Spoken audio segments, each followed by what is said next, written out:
Folks, welcome back. So after having a look at the file system MCP server, it's time to take a look at SQLite, or you can think of SQLite MCP server. Now I can tell you that probably this would be the first time that you guys would be interacting with your database in natural language. Yes, be prepared.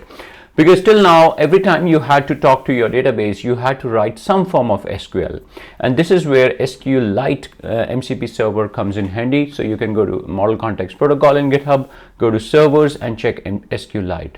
It just talks about that what all different tools it provides. So every MCP server has certain set of tools. So this allows you to do read query, which is running select queries. And don't worry, you don't have to write. MCP server will write it for you.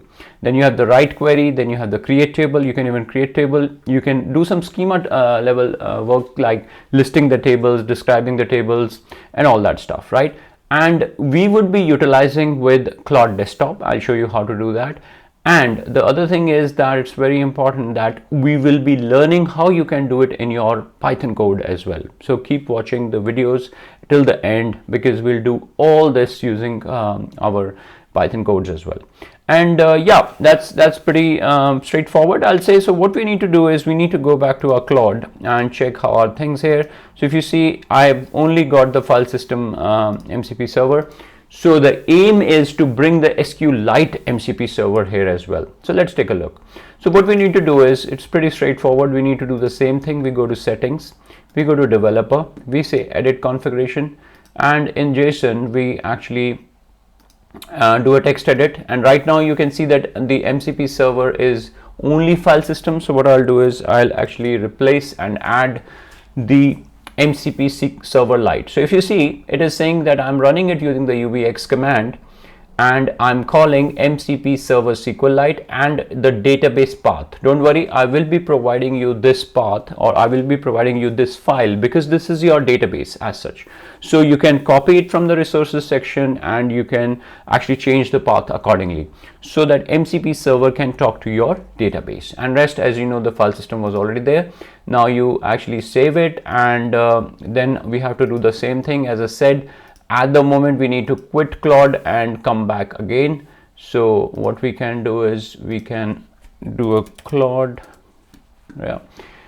When we do this, ideally we should see the SQLite up and running here. Sometimes it does take time. So what I'll say is go back to the settings, go to the developer, go, and yes. So you can see here it shows SQLite is running, and the arguments are what we specified. So looking good. And we go back to our tools, and yes, it has appeared. And here again, whatever tools I was showing you in the documentation are now available: read query, write query, and all.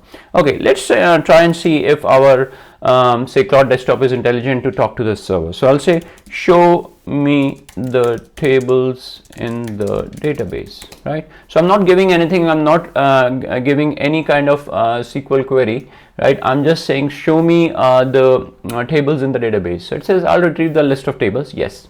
So it's asking you for the permission, because I'm on Mac. So I say okay, allow, and you'll see that it will actually write a SQL query behind the scenes when we do the selections and all.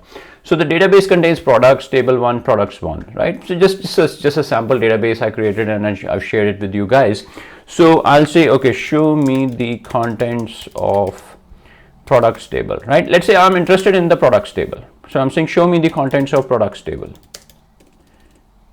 Products table, right?